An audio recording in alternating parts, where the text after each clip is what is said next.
আল্লাহ তাআলা বলছেন, লা ইন শাকারতুম লা আযীদান্নাকুম ওয়া লা ইন কাফারতুম ইন্না আযাবি লাশাদীদ। যদি তোমরা আমার নেয়ামতের শুকরিয়া করো, আমি আল্লাহ তাআলা এই নেয়ামতকে আরো বহুগুণ বাড়িয়ে দেব।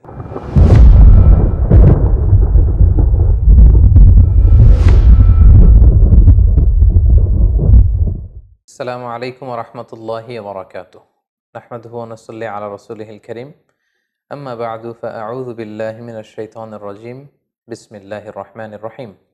হুদ আলাইহিস সালাম কুরআন আল কারীমে উল্লিখিত ২৫ জন নবীর মধ্য থেকে অন্যতম একজন নবী, যিনি সাইয়েদনা নূহ আলাইহিস সালামের ৫টি জেনারেশন পরে আদ জাতির কাছে প্রেরিত হয়েছেন। এবং সাইয়েদনা হুদ আলাইহিস সালামের নামে আল্লাহ তাআলা কালামুল্লাহ মাজিদে কুরআন আল কারীমে একটি সূরাও ডেডিকেট করেছেন, সূরাতু হুদ। এটি কুরআন আল কারীমের ১১ নম্বর সূরা। আল্লাহ তাআলা ইরশাদ করছেন, ওয়া ইলা আদিন আখাহুম হুদা। আমি আদ জাতির কাছে হুদ আলাইহিস সালামকে প্রেরণ করেছিলাম। এই আদ জাতি আহকাফ এলাকায় বসবাস করত, যেটি সূরাতুল আহকাফে আল্লাহ তাআলা আমাদেরকে জানিয়েছেন। আল্লাহ ইরশাদ করছেন, ওয়াযকুর আখা আদিন ইয আনযারা কওমাহু বিল আহকাফ। হে নবী, আপনি কুরাইশদেরকে আদ জাতির কাছে প্রেরিত হুদ আলাইহিস সালামের ঘটনা আপনি তাদেরকে শোনান, যিনি আহকাফবাসীদেরকে সতর্ক করেছিলেন। আহকাফ এলাকায় অবস্থিত আদ জাতির কাছে আল্লাহ তাআলা হেদায়েতের বাণী দিয়ে হুদ আলাইহিস সালামকে প্রেরণ করেছিলেন। এখন আমরা জানার চেষ্টা করব যে এই আহকাফ এলাকাটি কোথায়। এই আহকাফ এলাকাটি বেসিকলি অ্যারাবিয়ান পেনিনসুলার একেবারে সাউদার্ন মোস্ট এলাকাতে পার্টে অবস্থিত, অর্থাৎ একেবারে দক্ষিণাঞ্চলে। আধুনিক যেই ম্যাপ, এই ম্যাপের হিসেবে যদি আমরা বলি, তাহলে ইয়ামানের হাদারামাউত শহর এবং ওমানের মাঝামাঝি একটা এলাকাকে আহকাফ এলাকা বলা হয়, এবং যেটিকে কালামুল্লাহ মাজিদে ইরামও বলা হয়েছে। আধুনিক যারা প্রত্নতত্ত্ববিদ, মডার্ন যারা আর্কিওলজিস্ট, তাদের মতে নিউলি ডিসকভার্ড উবার সিটি বলে একটি সিটি আছে। এই সিটিটাই হচ্ছে বেসিকলি আদ জাতির ক্যাপিটাল ছিল, যেটাকে কোরআনে ইরাম বলা হয়েছে। ইরামা যাতিল ইমাদ। তারা অনেক উঁচু উঁচু প্রাসাদ বানাতো, লাফটি টাওয়ার্স তারা বানাতো তাদের এলাকাতে। সাইয়েদনা হুদ আলাইহিস সালাম তিনি ছিলেন ৫ জন অ্যারাবিয়ান প্রফেটের একজন, অর্থাৎ আরবি ভাষাভাষী ৫ জন ২৫ জন নবীর মধ্য থেকে ৫ জন নবী ছিল যারা অ্যারাবিয়ান প্রফেট ছিলেন, আরবি ভাষায় কথা বলতেন। হুদ আলাইহিস সালাম তার মধ্যে অন্যতম। সেই ৫ জন নবী হচ্ছেন হুদ আলাইহিস সালাম, সালেহ আলাইহিস সালাম, ইসমাঈল আলাইহিস সালাম, শুআয়ব আলাইহিস সালাম এবং মুহাম্মদুর রাসূলুল্লাহ সাল্লাল্লাহু আলাইহি ওয়াসাল্লাম। এই ৫ জনই আরবি ভাষায় কথা বলতেন। এবার আমরা জানবার চেষ্টা করব যে আদ জাতির কিছু ফিচার্স, তাদের ক্যারেক্টারিস্টিক্স কেমন ছিল, তাদের স্বভাব, তাদের অভ্যেস, তাদের গুণাবলী কেমন ছিল। আমরা কালামুল্লাহ মাজিদ থেকে জানতে পারি যে তারা ছিল শাদীদুল বাতশ, খুব শক্তিশালী, খুব মাইটি একটা নেশন ছিল আদ জাতি। এবং তারা ছিল মুত্রিফুন ওয়া আগনিয়া, অত্যন্ত ধনী, বিলাসী যাপনের অধিকারী তারা ছিল। তাদের আন্ডারে অনেক বাগান ছিল, তাদের এলাকায় অনেক ঝর্ণা ছিল, পশু সম্পদ দিয়ে আল্লাহ তাআলা, কৃষিজ সম্পদ দিয়ে আল্লাহ তাআলা তাদেরকে সমৃদ্ধ করেছিলেন। এবং তাদের বিল্ডিংগুলো ছিল অনেক উঁচু উঁচু, বিনা উহুম শামিখুন ওয়া আলিন, অনেক উঁচু টাওয়ার তারা বানাতে পারত। এবং তারা মূর্তি পূজা করত। এই হচ্ছে ইন জেনারেল আদ জাতির কিছু বৈশিষ্ট্যের কথা আমরা কোরআন সুন্নাহ থেকে পাই। আমরা যদি সরাসরি কালামুল্লাহ মাজিদের দিকে তাকাই, তাহলে দেখব যে কালামুল্লাহ মাজিদ আমাদেরকে বলেছে তারা উঁচু স্থাপনা নির্মাণে খুব পারদর্শী ছিল। এবং সাইয়েদনা নূহ আলাইহিস সালামের কওমের পরেই আল্লাহ তাআলা আদ জাতিকে এই পৃথিবীতে স্থলাভিষিক্ত করেছেন। আল্লাহ তাআলা ইরশাদ করেছেন, ইয জাআলাকুম খুলাফা মিন বা'দি কওমি নূহ ওয়া যাদাকুম ফিল খালকি বাসতা। তোমাদেরকে আল্লাহ তাআলা নূহ আলাইহিস সালামের কওমের পরে পৃথিবীতে স্থলাভিষিক্ত করেছেন, এবং ওয়া যাদাকুম ফিল খালকি বাসতা, তোমাদেরকে আল্লাহ ফিজিক্যালি ওয়েল বিল্ড করেছেন। অর্থাৎ খুব সুঠাম দেহের অধিকারী ছিল আদ জাতির লোকজন। আদ নেশনের লোকজন অত্যন্ত শক্তিশালী, সুঠাম দেহের অধিকারী ছিল। এবং সূরা শুআরাতে আল্লাহ তাআলা আদ জাতির ব্যাপারে বলছেন যে, আতাবনুনা বিকুল্লি রিইন আয়াতান তা'বাসুন। তোমরা কেন প্রতিটি রোড ক্রসিংয়ে বা প্রতিটি উঁচু জায়গায় কেন তোমরা বড় বড় লফটি টাওয়ার্স, অনেক উঁচু উঁচু টাওয়ার তোমরা কেন বানাচ্ছ? ওয়া তাত্তাখিযুনা মাসানিআ লাআল্লাকুম তাখলুদুন। আর তোমরা বড় বড় রয়্যাল প্যালেস বানাও, রাজপ্রাসাদ বানাচ্ছ, এবং তোমরা ভাবছো এই প্রাসাদগুলোই তোমাদেরকে পৃথিবীতে চিরকাল বাঁচিয়ে রাখবে। তোমরা চিরকালের জন্য পৃথিবীতেই প্রাসাদের মধ্যে থাকতে পারবে, এমনটি তোমরা ভাবো। ওয়াইদা বাতাসতুম জব্বারিন, আর যখন তোমরা অ্যাটাক করো কোনো জাতিগোষ্ঠীর উপর, তোমরা ভয়ঙ্কর ভাবে অ্যাটাক করো, খুবই আগ্রাসী মনোভাব নিয়ে অ্যাটাক করো। অর্থাৎ আদ জাতি খুব দুর্ধর্ষ একটা জাতি ছিল, যারা আশেপাশের অন্যান্য জাতির উপর অত্যাচার চালাতো, তাদেরকে যখন অ্যাটাক করতো খুব মারাত্মকভাবে তারা অ্যাটাক করতো। এবং সূরাতুল ফজর আল্লাহ তাআলা ইরশাদ করছেন, ইরামা যাতিল ইমাদ আল্লাতী লাম ইউখলাক মিসলুহা ফিল বিলাদ। তাদের আবাসস্থল ছিল ইরাম এলাকায়, যেটাকে আমরা বলেছি বিশাল আহকাফ রিজিয়নের মধ্যে আদ জাতির ক্যাপিটাল ছিল এই ইরাম, যেটাকে আধুনিক সময়ে মডার্ন আর্কিওলজিস্টরা এটাকে উবার্ট সিটি বলে, যেটাকে বলছে উবার্ট সিটি, এটাই ছিল বেসিক্যালি আদ জাতির ক্যাপিটাল বা রাজধানী। এবং সেখানে জাতিল ইমাদ, তারা বড় বড় স্থাপনা নির্মাণে খুবই পারদর্শী ছিল। আল্লাতী লাম ইউখলাক মিসলুহা ফিল বিলাদ, এরকম বড় বড় কনস্ট্রাকশন, এরকম বড় বড় স্থাপনা পৃথিবীতে অন্য কোনো জাতিগোষ্ঠীর মধ্যে তৎকালীন সময়ে দেখা যেত না, যেটা তারা তাদের এলাকাতে এই স্থাপনাগুলো করেছিল। এবং সবচেয়ে বড় ব্যাপার হচ্ছে যে তারা খুব অহমিকা বোধ করতো, অহংকার করত, এটা নিয়ে খুব একটা বোস্টফুল ভাব তাদের মধ্যে ছিল, একটা ইন্টালিজেন্স ছিল, একটা প্রাইড ছিল যে আমরাই সেরা, আমরাই সবচেয়ে বড়, আমাদেরকে শেষ করে দেওয়ার মতো কেউ নেই, যেটা সরাসরি কোরআন কোট করেছে। আল্লাহ তাআলা ইরশাদ করেছেন, ফাআম্মা আদুন ফাস্তাকবারু ফিল আরদ, আর আদ জাতি পৃথিবীতে অহংকার প্রদর্শন করেছিল, বিগাইরিল হক, অন্যায়ভাবে তারা নিজেদেরকে অনেক বড় বলে মনে করত, বড়ত্বের ঘোষণা দিত খুব বেশি বেশি। ওয়াকালু মান আশাদ্দু মিন্না কুওয়া, আর তারা বলতো আমাদের চাইতে শক্তিশালী আবার কে আছে, we are the mighty nation, আমরা হচ্ছে এই পৃথিবীর মধ্যে সবচাইতে শক্তিশালী জাতি, আমাদেরকে হারিয়ে দিতে পারে, আমাদেরকে ধ্বংস করে দিতে পারে, আমাদেরকে নিশ্চিহ্ন করে দিতে পারে এমন কোনো শক্তি পৃথিবীতে জন্ম নেয়নি। এভাবে তারা বুক ফুলিয়ে অহংকার প্রকাশ করত। আল্লাহ তাআলা বলছেন, আওয়ালাম ইয়ারাউ আন্নাল্লাহা আল্লাযী খালাকাহুম হুয়া আশাদ্দু মিনহুম কুওয়া, ওরা কি দেখে না যে আল্লাহ তাআলা তাদেরকে সৃষ্টি করেছে, তিনি তাদের চাইতে অনেক বেশি শক্তিশালী।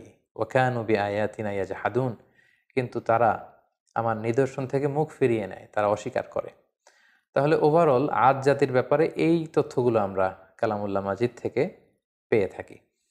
তো এই জাতিগোষ্ঠীকে অহংকার ছেড়ে দিয়ে, এই দাম্ভিকতা ছেড়ে দিয়ে, এই বড়ত্ব ছেড়ে দিয়ে তারা যেন তাওহীদের দিকে ফিরে আসে, শিরকের চর্চা ছেড়ে তারা যেন এক আল্লাহর দাসত্বে বা এবাদতের দিকে ফিরে আসে, এজন্য আল্লাহ তাআলা সাইয়েদনা হুদ আলাইহিস সালামকে এই জাতিগোষ্ঠীর হেদায়েতের জন্য তিনি আদ জাতির কাছে প্রেরণ করেছেন। এবং সাইয়েদনা হুদ আলাইহিস সালাম ওনার সর্বোচ্চটুকুন দিয়ে পুরো জাতিগোষ্ঠীর মাঝে তাওহীদের দাওয়াতকে তিনি পৌঁছে দিয়েছেন।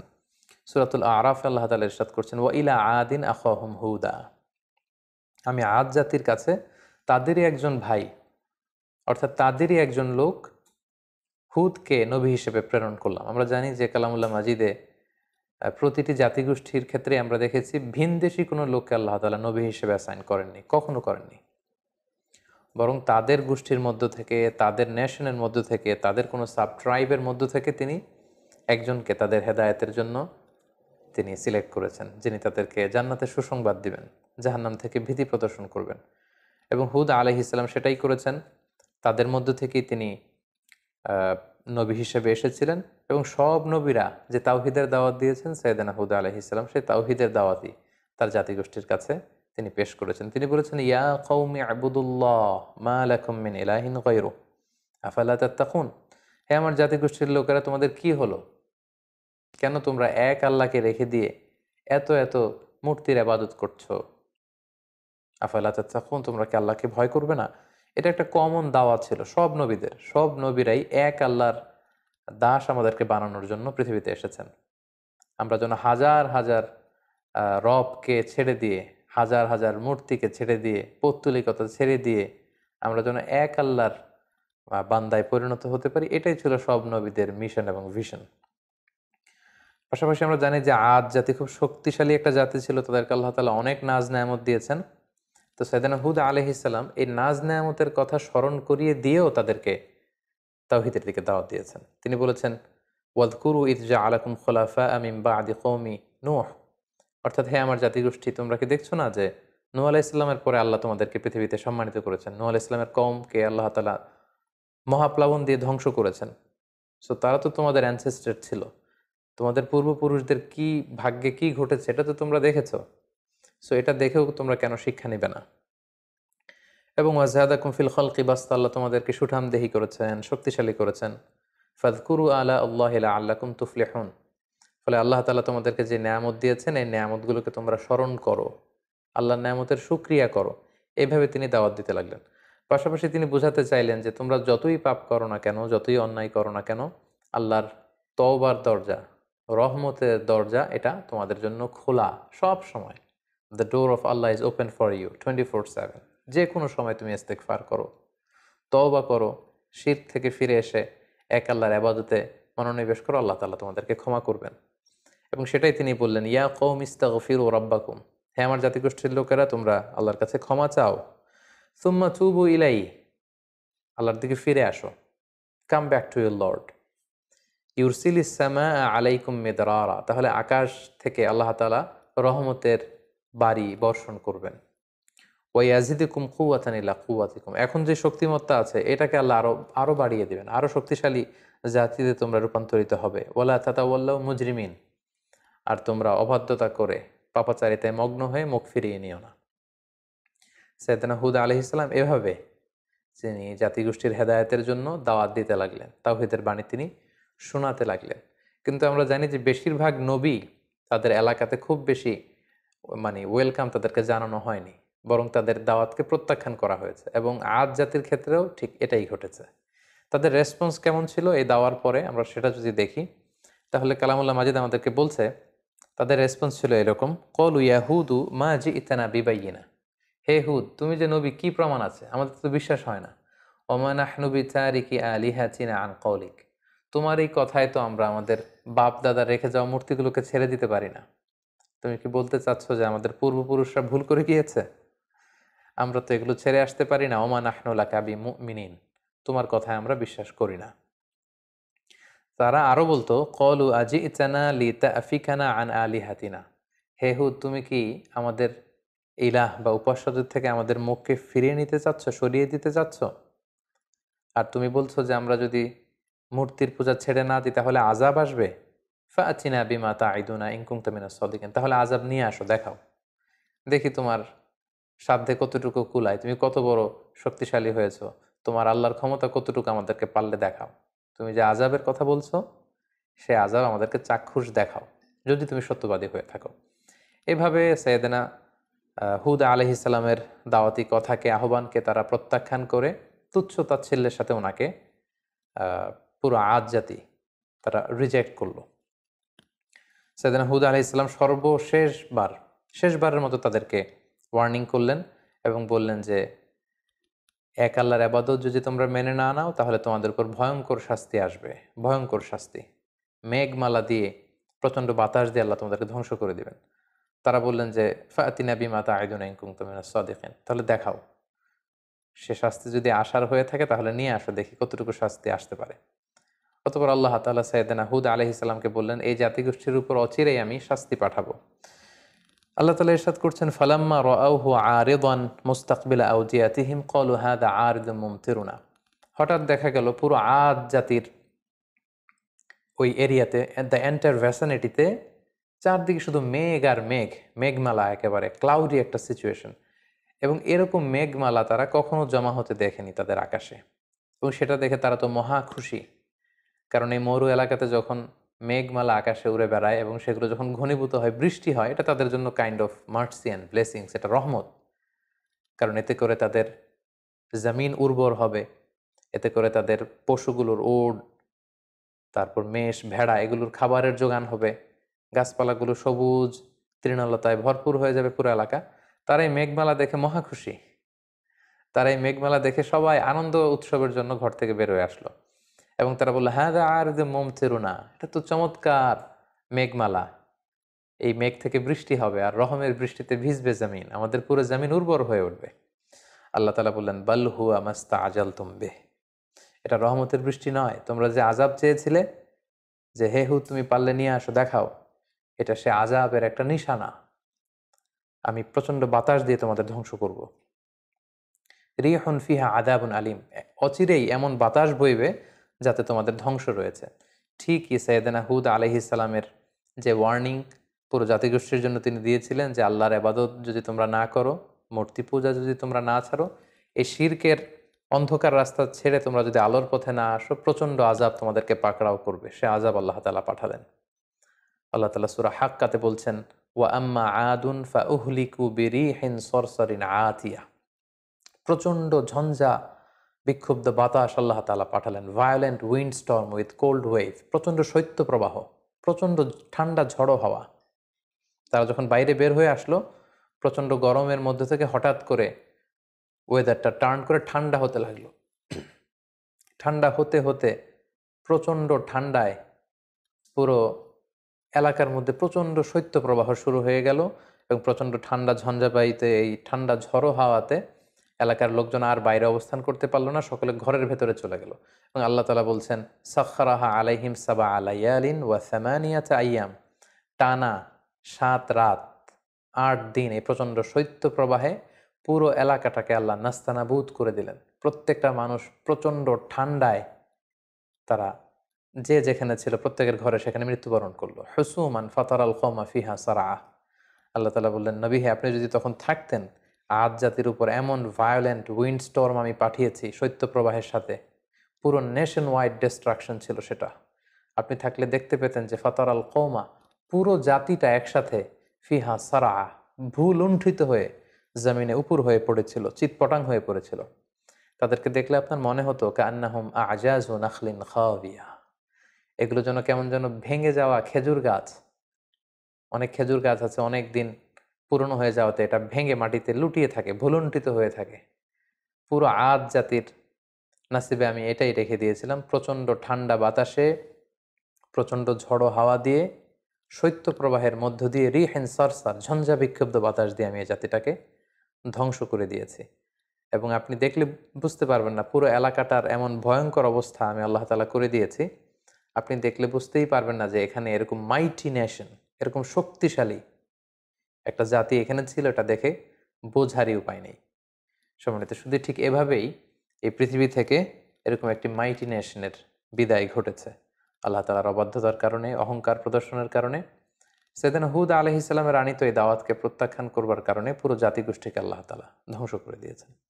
এই হুদ আলাইহিস সালামের পুরো জীবনী থেকে আমরা কি শিখতে পারি? আমরা যদি কিছু লাইফ লেসন এখান থেকে নিতে চাই, তাহলে আমরা প্রথমেই বলবো, 1 নম্বর যেটা আমরা শিখতে পারি যে আল্লাহ তাআলা যদি আমাদেরকে কোনো নেয়ামত দিয়ে থাকেন, আমাদের কৃতজ্ঞ হওয়া উচিত, গ্রেটফুল হওয়া উচিত, শুকরিয়া জ্ঞাপন করা উচিত, শুকরগুজার হওয়া উচিত। তাদেরকে আল্লাহ তাআলা বাসতাতান ফিল খালক, সুঠামদেহী বানিয়েছেন, শক্তিশালী বানিয়েছেন, বড় বড় টাওয়ার বানানোর সুযোগ করে দিয়েছেন, প্রতিপত্তি দিয়েছেন, শান শওকত দিয়েছেন।